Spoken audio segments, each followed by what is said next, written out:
a profound interest in political activism through performance arts initiatives that allow storytelling and oral history to be told in a creative and beautiful way that really shows Anishinaabe oral histories to be shared collectively. So welcome, Shavon. It's nice to have you here. Thank you. And yeah, no problem. And Shavon's going to be working with our other panelist, who is Doris Difarnecio. I'm sorry, I try not to brutalize your last name. So Doris has created and directed theater pieces with FOMMA, which is a collective of Mayan women who use theater as a tool for education and community building. From 2007 to 2014, she directed Centro Hemisférico, the satellite headquarters of the Hemispheric Institute of Performance and Politics in Mexico. Drawing on her theatrical and interdisciplinary background, Doris has developed public programming for various academic institutions in New York, Canada, Brazil, Argentina, Chile, Uruguay, Colombia, Peru, and India. So thank you to Doris for joining us as well. It's such a pleasure to have you here. She's joining us from Portugal today. So it's like 8 p.m. there. So welcome, Doris. And we'll get to, I'm going to introduce Diane after you guys are done before her time to discuss her portion of this panel discussion. So we're going to get started with Doris and Shavon, and then if anybody has any questions throughout the panel discussion, please put them in the chat and I will get to them at the end. Otherwise, we're just going to go straight through and the last 15 minutes is going to be for questions. So please, Shavon and Doris, the stage is yours. Bonjour, I'm Shavon Sinclair, like I was introduced. First off, I'm a little bit nervous. This is my first time going public in Canada with my very personal project. So I'm a Hollow Water First Nation community member. And first off, I want to first explain the project that I became involved in back in 2013. The project I worked on was a performance art project that included performance art and theater. So in 2019, I was approached from the University of Manitoba, and Dr. Peter Kaczynski had approached me with a project for Hollow Water First Nation. So I became involved with the project, and that's how I started working with Doris Difarnecio. And we met, and then we made our way to Hollow Water. And during our travels, we had an opportunity to really talk about, I guess, our life path, our life journey. And I took Doris to Hollow Water to go and meet with a local elder, and her name is Burma Bushi. And she has always been a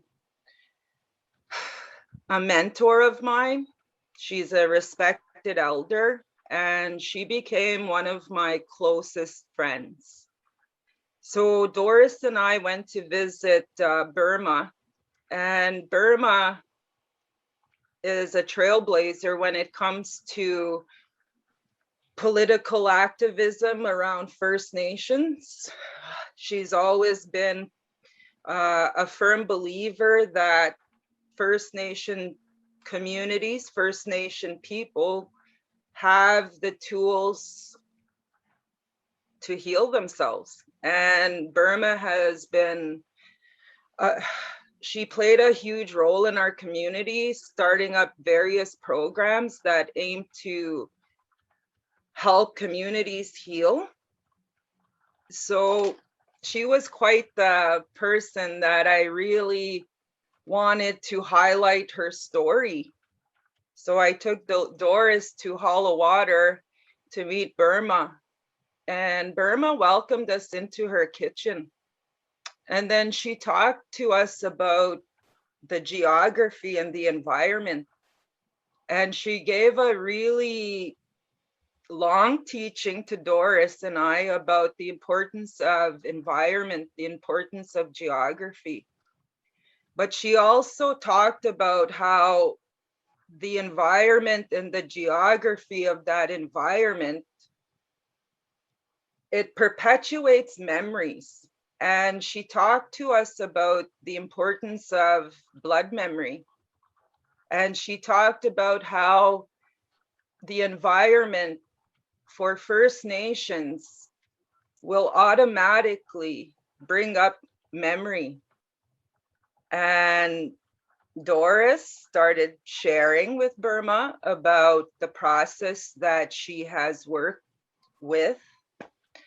And at that table, it was decided from Burma that the monologue should be called The Geography of Memory.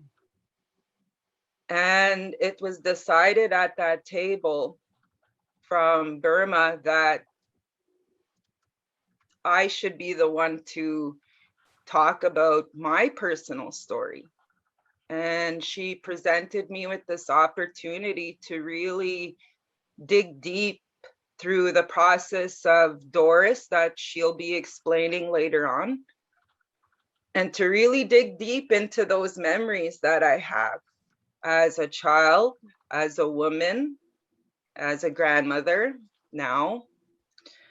So she really encouraged me to talk about it, but she also encouraged me to work with Doris and to really work on creating something beautiful. And that is how my personal monologue came to be. And so when me and Doris traveled back from Hollow Water, on our way, Doris had talked to me about taking this huge step to go through the process, to go through the methods that she will explain later on in our presentation. And from that moment, when we came back from Winnipeg, I met with Kimberly, another project lead. I met with Doris, and I met with Peter, and I knew this was something that I was going to do. And I don't regret it. I feel that working the past 5 years, I've been working in different areas in health, and my experience through that had led me to remember this project, because I became in contact with another set of women who were doing the same thing, but in a different way. And that is what kind of really became full circle for me. And then that's when I realized that these methods, these processes that are being utilized in First Nation communities are effective. And I would like to share my process, Doris's process, with everybody. So Doris, would you take the lead and share some of our work? Absolutely. I would be honored to do that. I want to thank you, Shavon, for this invitation. Taylor, for giving us a little bit of time to talk to you before the actual presentation. And I really, really want to thank my wife, Catherine Hill, who was helping me navigate the Zoom and the technicalities around the computer, because I was having real trouble and kind of going into panic. And you know, love, when love is there telling you, breathe, relax, Shavon is there, everything will be well. So a shout out to my wife. I'd like to share a little about who I am what this method that Shavon is passionate about is, and how we believe right now within this panel, right, how this method is useful to our communities, and particularly our Indigenous First Nation communities. So first, what is this technique? What is this method? How did it impact Shavon? Why did it impact her? And I'd like to read a little paragraph about this artistic collaboration to stay on point, because I know that we have measured time. And the belief that Shavon is talking about is what I believe artistic collaborations are. They are a way to reveal ourselves to others. And in this way, we generate knowledge and become, if we want to, and if we need to, politically and socially involved in all aspects of our lives. Whatever historical, political, or social background we may carry with us, an artistic alliance, I believe, in my experience, working in San Cristobal de las Casas, Chiapas, Mexico, from 1999 to 2015, creating plays with Mayan women based on their life stories, which for many included surviving sexual violence, affronting, dealing, seeing it, writing about it, acting about it, creating plays collectively, and going to the communities to empower their audience to understand and reflect on these issues that the women wanted to bring to the communities. It was a very, very powerful and effective way of performing one's life story and turning it into popular theater. Because we're talking about communities and we're talking about how Corona is affecting our communities, we believe that we need to call attention to the circumstances that the communities right now are affronted with.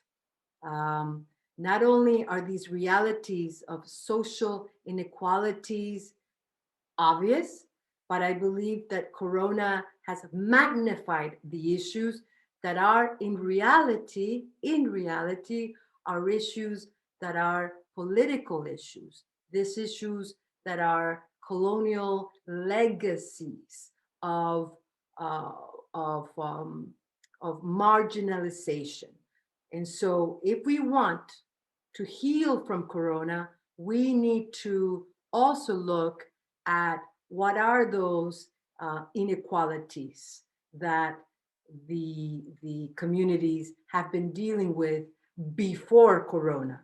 So in other words, if we tell our story, if we go to the communities to hear the testimonies, to write them down, to act them out, and to travel around the communities with these plays that access the audience to reflect, it is not just about how Corona is affecting the LGBTQ population. As a gay woman, as a lesbian woman, this is important to me, but also to reflect on our past, our history, and what are the new beginnings that we need to begin with. It is not just healing from Corona, but it is a resistance to what has been normalized.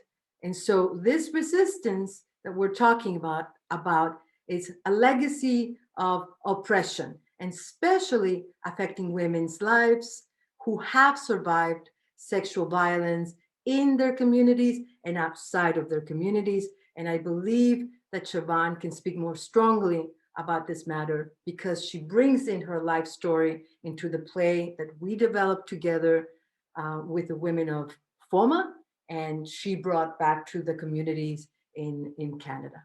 And in a way, what I am saying is that storytelling can be a particularly powerful means of gathering knowledge from our elders, from our young people, from every single individual member in our community, and make their voices heard, those voices that have been silenced.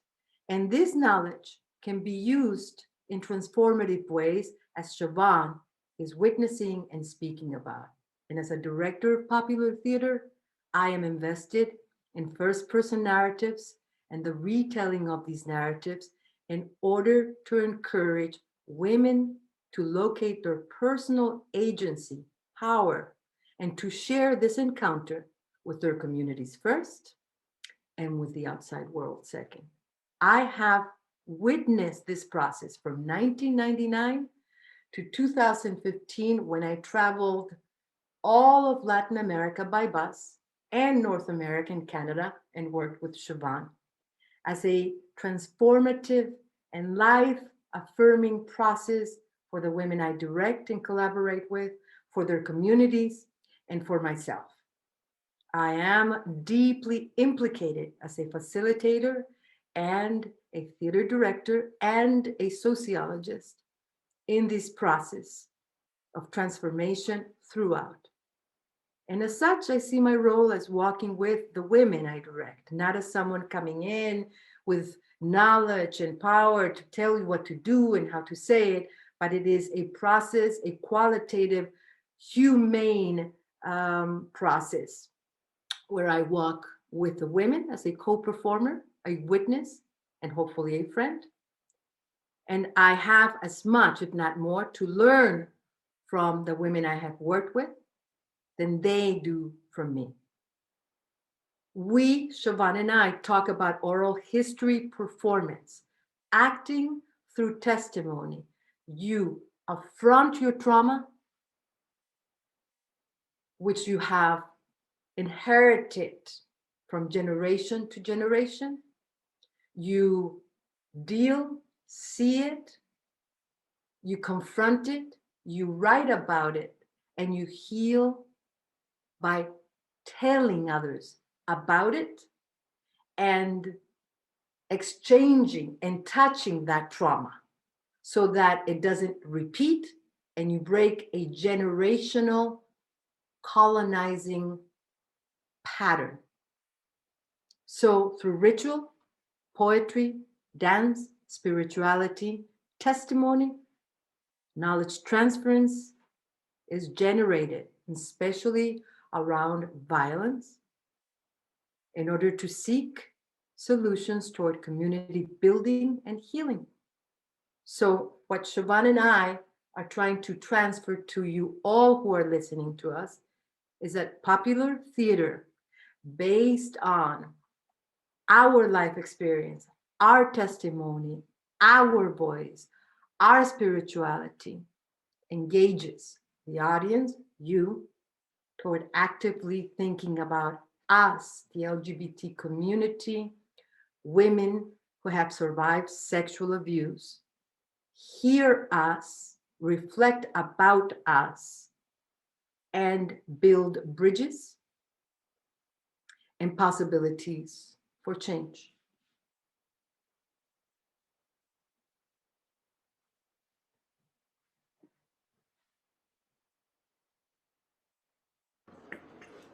Miigwech to Doris and Shavon for sharing with us today.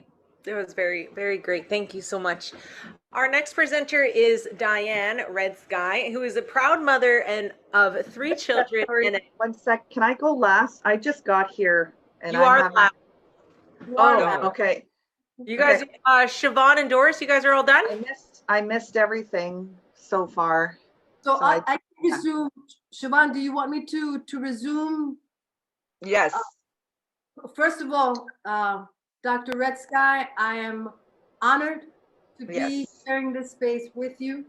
I looked up your name, I looked you up everywhere, and suddenly it was like, and so I couldn't connect, didn't know how to, and drove my wife crazy and Shavon crazy, but here we are. And I have tremendous admiration for your work and what you do, what you represent for us all. I will tell you briefly, Shavon and I have worked in theater, and theater has become my politics. I studied literature in New York and studied theater as well. I went to a small college in Saratoga Springs called Skidmore College. I am a Colombian biracial lesbian sociologist, theater director. How's that, Dr. Redsky? For entertainment. And I would like to introduce you, Chile. Ven acá, por favor, un momentito. I think it's important because there are questions about how has Corona affected you as a lesbian. Well, I have my love next to me. Hello. And I wouldn't survive without her. So she's here. Just chill. I was raised between two countries, Colombia and the United States. And within that work, I grew up with intense domestic violence in my household. And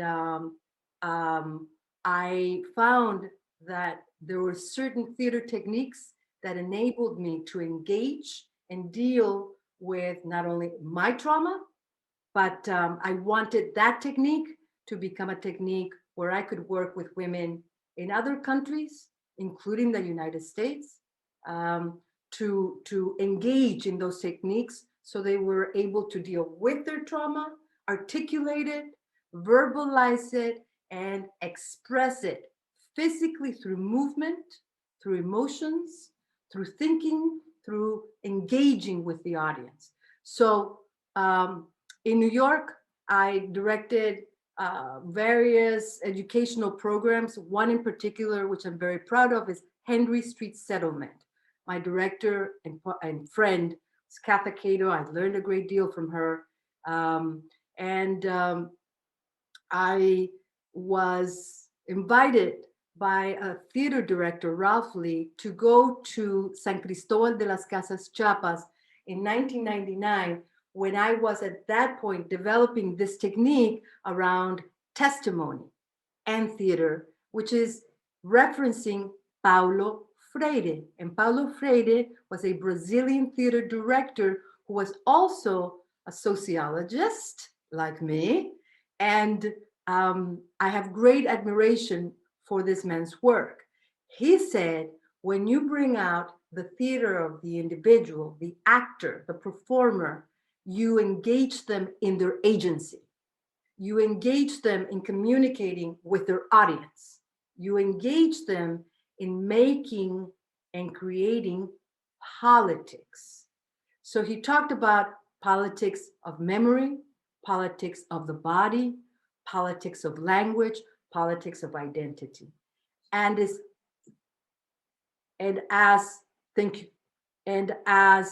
an immigrant, but US American citizen, I grew up in this duality of where am I in this space and where are my politics?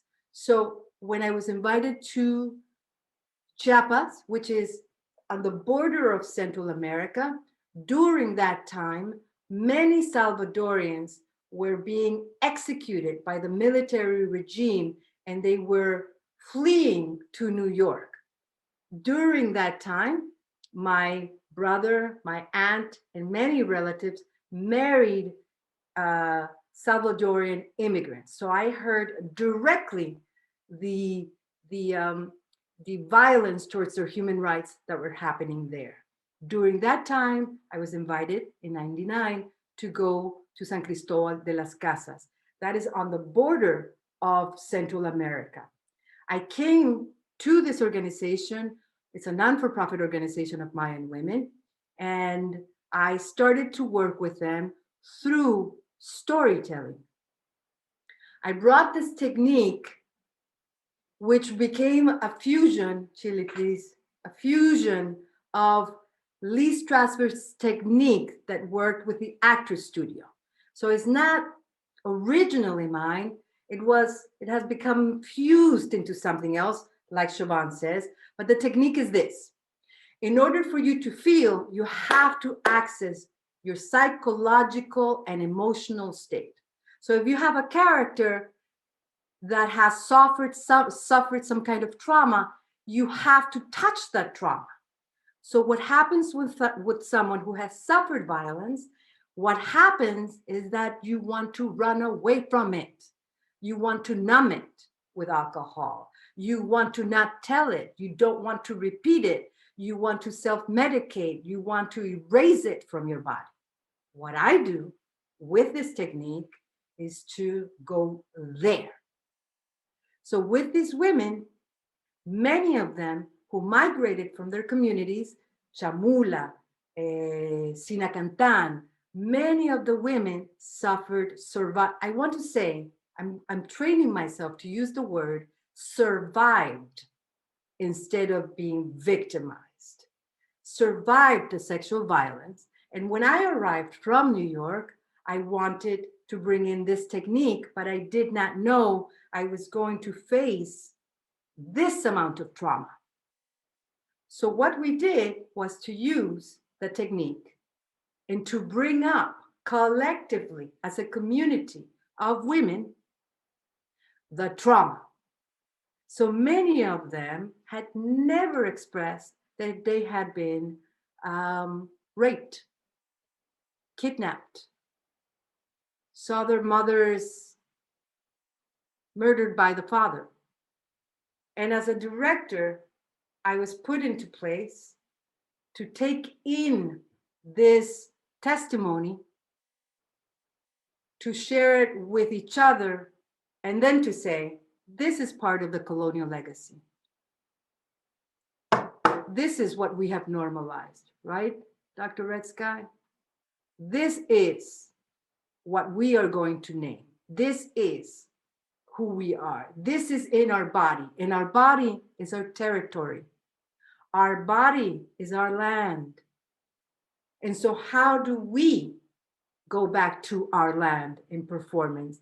And how do we mobilize the communities who speak Sinacantan, who speak Celtal, who speak Chamula, who do not speak Spanish? How do we communicate? So what Shavon also talks about the method was to sit,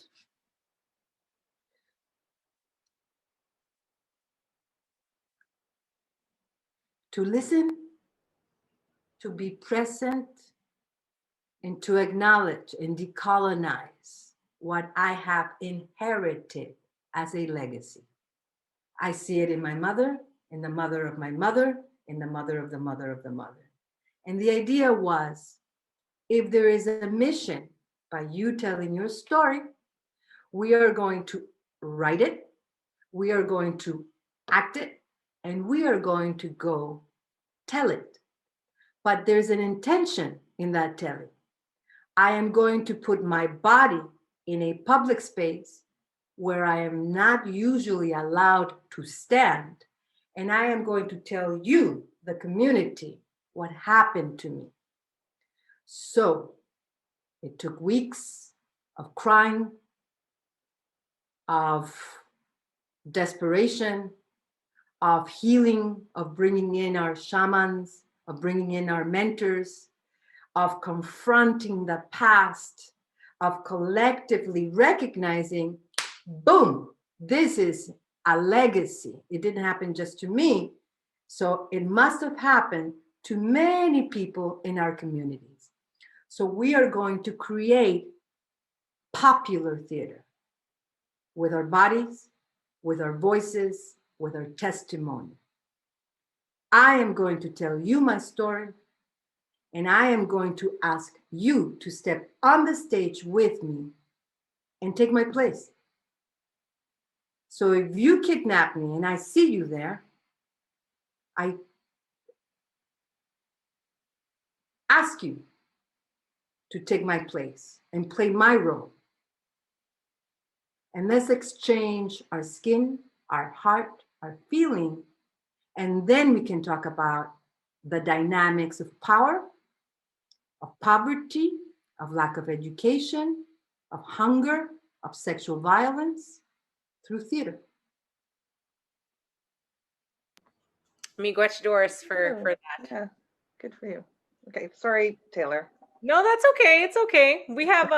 We started late today, so Thank you, Doris. we have a couple extra minutes anyway. So I'm honored. I'm deeply honored to share and tell you, Dr. Redsky, and I see you nodding, and that's already an approval. And I was looking forward to meeting you and to tell you what. And so Shavon and I met through Peter Kuchilsky, Manitoba University, and she and I brought in these techniques where Shavon dealt with some traumatic past that impacted her entire life, which she had not spoken about.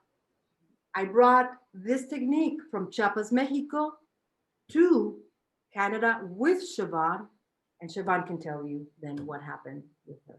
Cool. Thank you very much. yes. So we're gonna get into to your presentation now. So Diane is a proud mother of 3 children. Congratulations. And is a cookum, which is a grandmother. She is a band member of Shoal Lake First Nation 40 and has long worked to address the myriad of issues facing Winnipeg's Indigenous community in all areas of health, justice, education, and social services.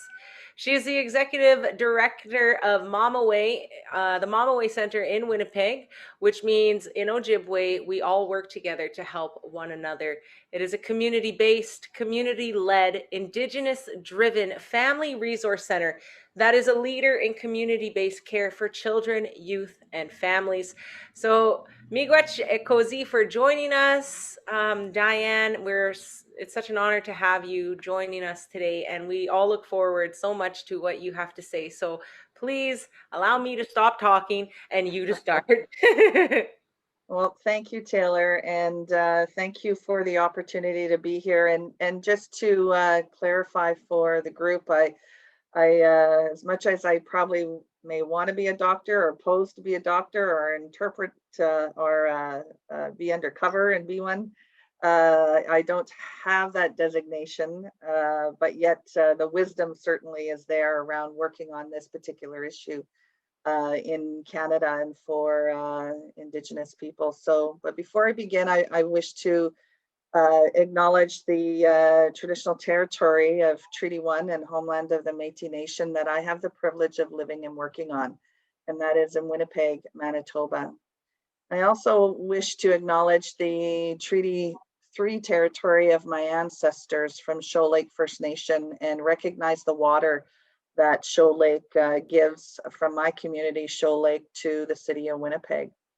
And I also want to acknowledge all of your ancestors that walk with you every minute of every day, that are guiding you and protecting you and really supporting you to do this really important and incredible heart medicine work that we are gifted to do as natural helpers. And so I believe that the Creator only gives us what we can handle, and the Creator is always there for guiding us to help others. And so I also wish to acknowledge any missing and murdered Indigenous women and girls, two-spirited LGBTQIA survivors and families that may be joining us here today. I hold you in esteem, and certainly as my work, not only with the Mama Wichita Center, but my extensive history of and experience working on issues, Indigenous issues in Canada, but also I'm the current chairperson for the Urban Subworking Group to develop the MMIW Two-Spirited LGBTQIA+ National Action Plan, which will be released June 3rd. So it's just a couple weeks away. And that has been an incredible work as well. And I'm going to talk about that this afternoon for everyone, because I do think it goes to the core of when we look back at what brought us here, how are systems responsible for creating violence in the lives of particularly Indigenous women and girls and two-spirited LGBTQIA. So I had, just before this meeting, I had left a presentation, and it was a national online discussion with leaders from the Northwest Territories. And so these are our brothers and sisters and our relatives that are doing incredible work in Northwest Territories and across the country, all of the work that has been done to ensure that we are working together and building those safety nets, but also start to challenge those systems that are responsible and continue to perpetuate violence and contribute to creating vulnerability in women and girls' lives. So because that is incredibly important. For those of you that are not familiar with Winnipeg, it's really in the center of Canada. It has the highest urban Indigenous population in Canada. In fact, we call it the urban Indigenous capital of Canada, where 12% of our population is Indigenous. So when I used to travel before COVID, I would go into different cities across the country, and really it's sometimes odd to bump into another Indigenous person as you know, in doing work or just, you know, out and about. But in Winnipeg, that's very different. There's so many Indigenous people here. And so so that is a really great opportunity to work with others. And we have so many matriarchs and we have so many leaders in this territory. And emerging leaders as well. And, you know, I I see like Taylor and Shavon, you know, as that next generation of leaders that will be, you know, I can't wait to be sitting back and watching the incredible work that you're going to be doing and what you do now, and then how you're going to use that in the future. So, I was asked to talk about COVID and how that has affected violence. And as we know, particularly since COVID came, all of a sudden, everybody, like including the Mum Wichita Center, we all had to shut down for the safety and protection of everybody. And we know that urban Indigenous people are affected by COVID at higher rates, both with not only the infection rates of who's getting COVID, but our people are also becoming, they get more sick than others. And then we also have the challenge of vaccine hesitancy, where we don't have the best relationship with the healthcare system. So there's a lack of trust that happens.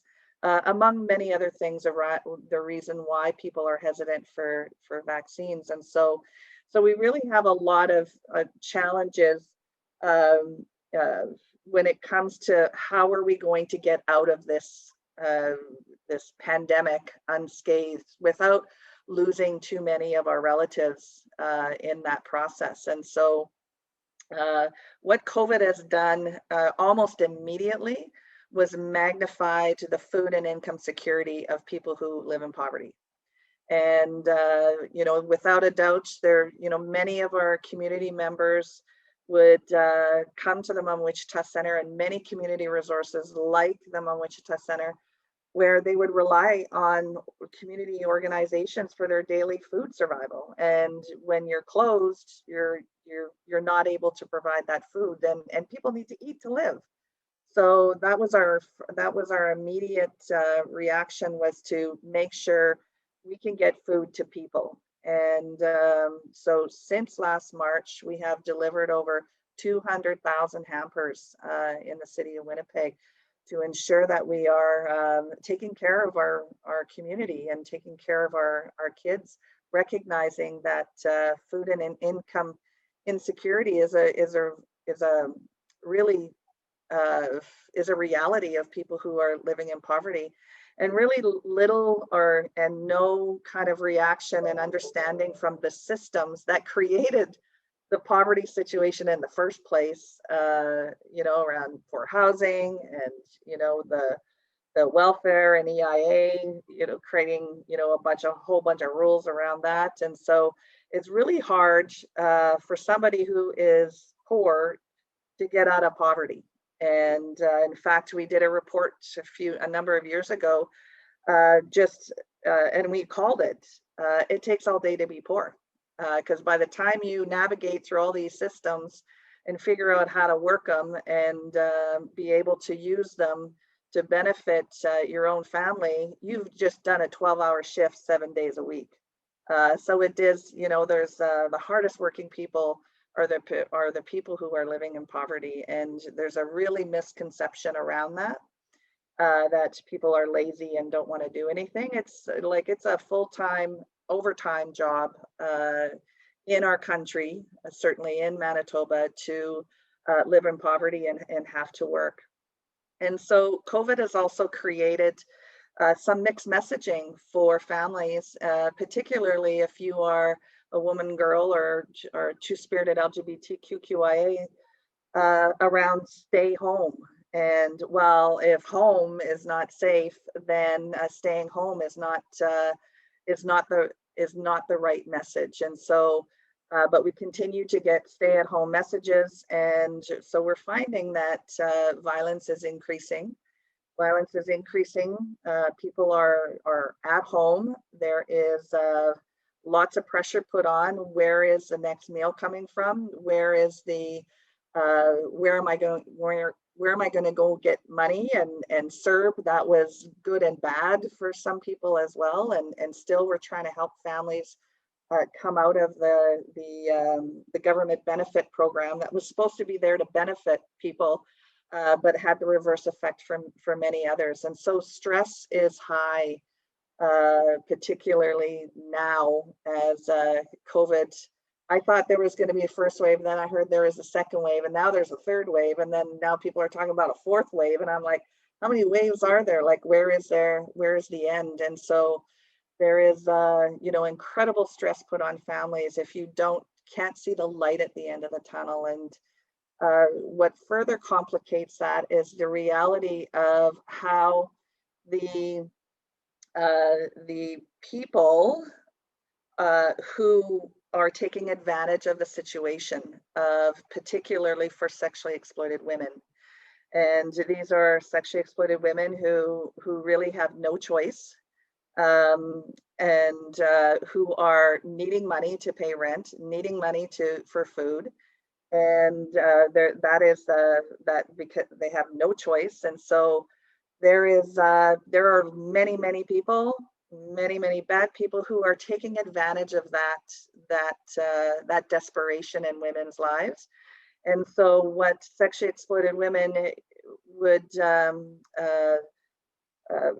you know, in one night would typically maybe be 4 or 5 encounters where they're being bought by men for sex. And there would be 4 or 5 times that would be enough money to pay the rent. And but now what we're experiencing in Winnipeg is that the sexually exploited women are telling us what normally would have been 4 or 5 times are now coming up over a dozen times, because men are now feel they have the power, and they do have the power to say, well, you know, even before COVID, I paid you $25, but today I'm only paying you 5, or I'm only paying you 2. And so it is really putting them at greater risk, because now they're having to be exposed to more men.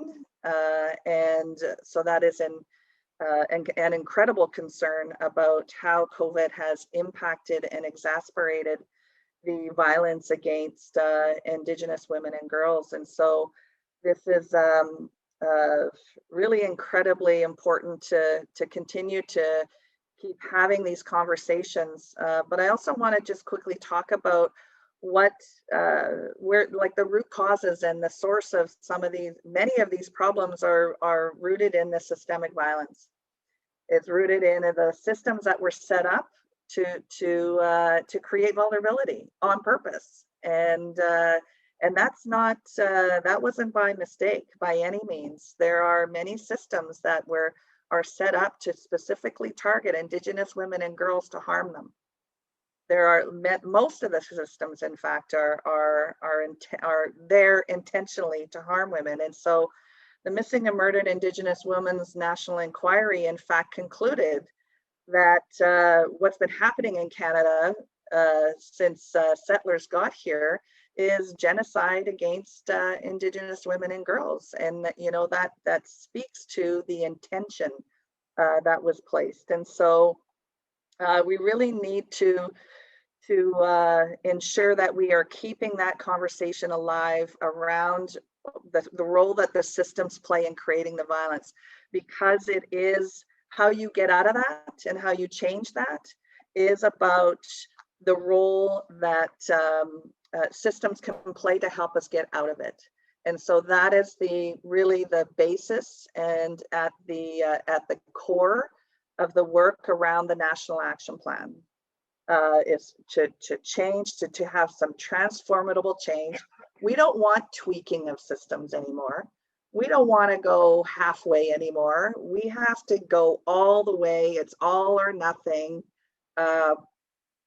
literally at this point, because you know, failure to do that is really just going to continue the victimization of Indigenous women and girls, and literally our lives depend on these systems having to change. And so when we talk about gender-based violence, it's we really have to shift it, you know, the conversation around not only what can we do, but who is responsible for it and who is creating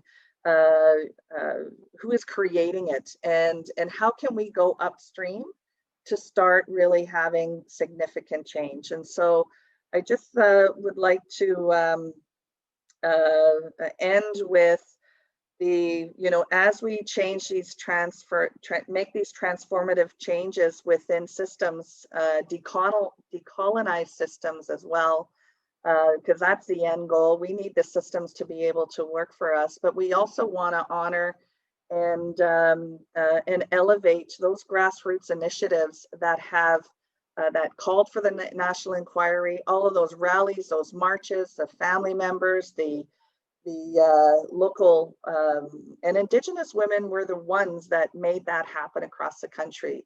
We just kept getting louder and louder and louder until the world heard us and something was done. And so it is those grassroots movements and that local voice of individual women. And then when we get together and it gets bigger and bigger and bigger, that's really how we're going to change the systems that need to change. And so when I hear today, you know, even with Doris and Shavon meeting, two Indigenous women like meeting and creating magic, that's what it's all about. And that's the kind of country and we need to live in. And that is the answer to ending violence, gender-based violence against women and girls, and two-spirited LGBTQIA. Miigwech, and thank you for the opportunity to be here. Yes, thank you so much, Diane. Miigwech ekozi for that wonderful presentation. And I'd like to just say thank you to all three of our panelists, Doris, Shavon, and Diane, for taking the time to join us today for our gender violence and COVID panel discussion that we're talking about. Before I get into some questions that I have made, I was just wondering if any of our participants have any questions. You can either use the raise hand icon or you can put them in the chat.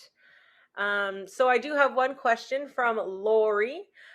She says, Diane, can you talk more about who that you mentioned? I'm sure this is a complex conversation when identifying the perpetrators of this violence. Man camps seem like the most obvious overlap of how the oil industry is harming our land and our people in so many ways. So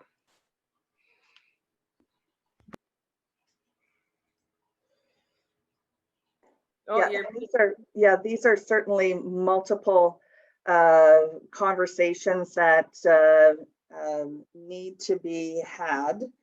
And one of the really important ways to get there is to have more Indigenous women in leadership roles. And so as we talk about these man camps, end game, the way I see it, is that there's a real opportunity here for ensuring that women are the ones that are running the running camps. We recognize we have an oil industry that is creating jobs and people need oil. And however, that the more often that you put women in those roles is going a long way. So, you know, when I talk about problem solving and who needs to be there, it is all sectors. It's really all hands on deck, and there's no sector or system or anywhere in any corner, even though we live in a round world, that is immune from violence. And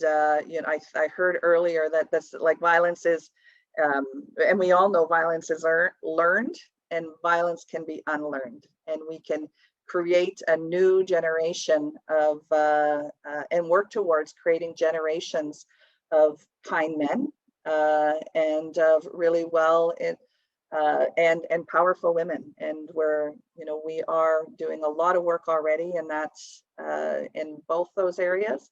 And but it will be it'll take a generation and then another generation and another generation to get all the way. Thank you so much.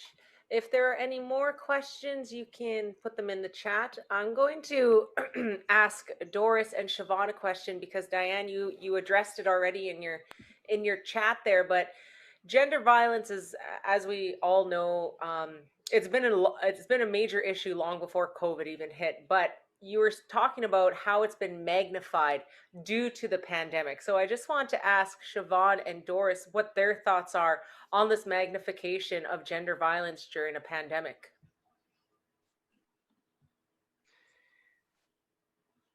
Can I start, Shavon? You can start, Doris. Thank you. Okay. I think we're seeing, it's almost as if Corona, the virus, is a magnifying glass, but this issue of gender violence and feminicide has been real before Corona. So I sent, it doesn't really matter if we cannot see it, but I did send a small video of the marches in Mexico that are going on and that were going on when I was there. When I was there before Corona, young women were disappeared from their communities, and the press and the politicians would not address the issue. And this is true to this day, until in San Cristobal de las Casas, it's almost like a port city. Women were being disappeared. And what happened in my immediate experience with that issue was that one of the actress's daughters was murdered by the boyfriend whom she was with, whom she went out on her first date. And her body was hung in front of the parents' house and degutted. This was ignored by the press. The mother who had acted with Foma, I had not met, but I had been doing demonstrations publicly with family members of the disappeared, of the women who had been disappeared. And in this particular occasion, what happened was that the teacher of the young woman called me and told me what happened and asked me to bring in these techniques to go and find the parents and talk to them and convince them to step out and denounce the crime. Nice cat, Taylor. I'm sorry. Right. My pet's not leaving me alone, of course. It lightens the subject, that's for sure. And so what happened was that we gathered, I spoke to the parents, and I recognized that the only way we could mobilize and bring ourselves out of normalizing the disappearance and the death of women in San Cristo, in Chiapas, with this particular case, I asked the parents if they would march with me and with the community back to the place where the body was found. And hundreds of people showed up. The women in the markets showed up with the flowers. And this is the clip of the video I sent to you. And I can resend it and share it with Diane, Shavon, and the panel. And what happened was that hundreds of women, people showed up to denounce for the first time, and this was not the first time this happened, for the first time in mass, understanding that their bodies were occupying public spaces in a ritual of flowers and candles. And did a mourning prayer, as in mourning, as in sorrow, as in sadness. And what ended up happening is that this ritual created a trend where other family members who had lost their daughters appeared at the same time, at the same place with their story. And what they would do would be to put the name of their daughters who had been murdered and started to push the laws and policies to shift and change to protect young women from being kidnapped and murdered. Thank you for that. Shavon, would you like to go next? Well, back to your question, I guess for me, like why I wanted to get involved with this panel had to derived from part of my work is I go into communities and implement research projects. So I guess for me, through COVID, I have been visiting some communities. And I guess for me, I do know, like from a personal level, that yes, the violence in communities increased. And I have a lot of relationships in communities, so a lot have shared personally, and it allowed me to share my story and some of the challenges that I'm having around COVID. And after visiting some of the communities, I then kind of realized that we do need to talk about it. We do need to talk about, you know, how COVID is impacting our communities, how it's impacting our women, children, and men, you know, and the violence on both sides. I can say from my experience that, yeah, it's been magnified to high degrees where, you know, our communities are dealing with that. But at the same time, what I do want to end with is that through my personal experience working in communities, I'm also very proud of the communities. Like, yes, there's violence. Yes, there's addiction. Yes, there's mental wellness issues, mental health issues. But at the same time, what I do see and what I am witnessing is that the strong determination of the communities. You know, they work hard and they don't give up. And what I do see is that the struggle around trying to find a means to work with all different levels of bureaucracies, trying to get those systems to work with communities so they can build on what they're already doing. And some of the communities are taking very unique positions to address violence, to address addiction. So for me, I do know that it is heightened, but at the same time too, I think it's important to note that the communities are doing a wonderful job through this pandemic, addressing all these issues. So for me, I'm very proud of that. And that's what I want to end my comments with today. Excellent.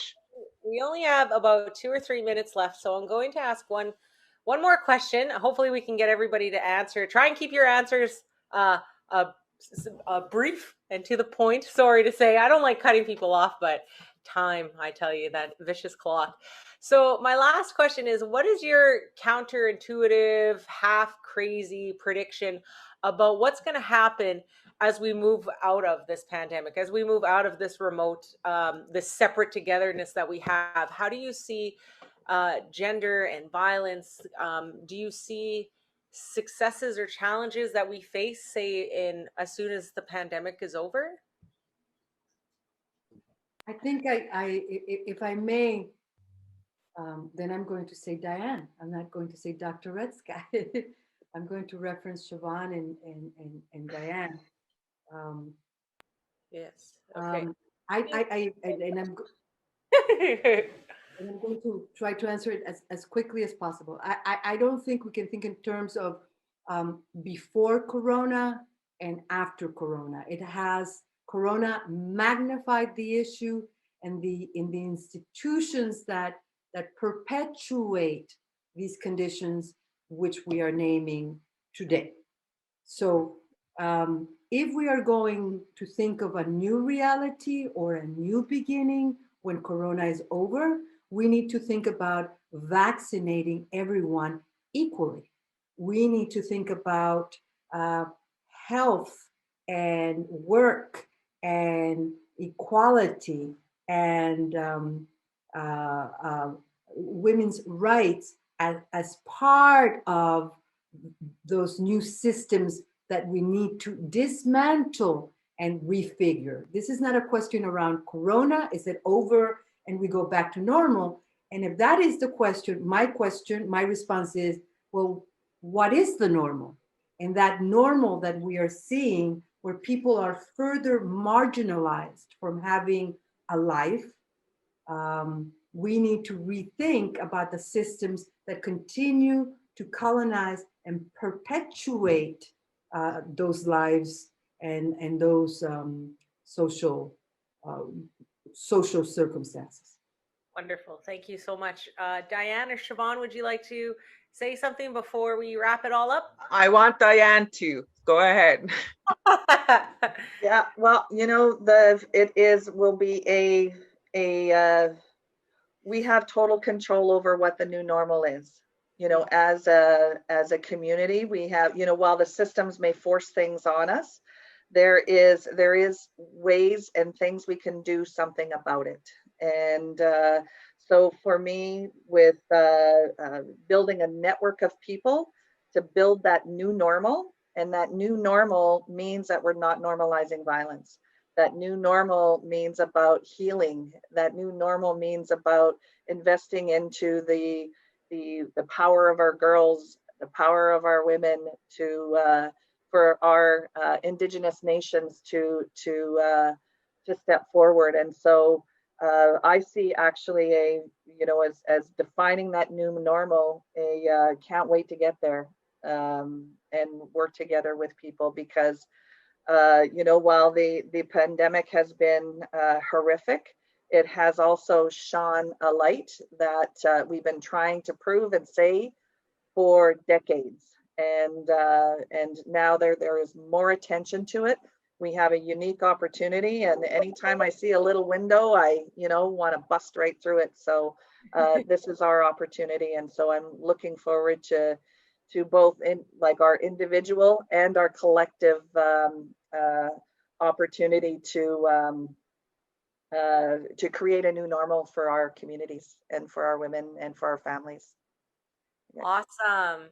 Chimigwech Ekozi to all three of our panelists, Doris, Diane, and Shavon. You guys can, all of our participants, you can message them and chat with them on the main platform there for the conference. And I just wanted to say personally, as a woman who's come from very abusive relationships in my past, it was such an honor to listen to what you have to say, and hopefully we can work together in the future again, because I see these strong matriarchal relationships building, as you see, from continent to continent. We're finding each other and raising our voices.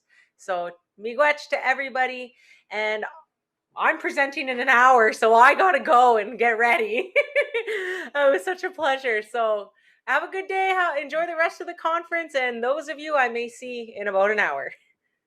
Thank you.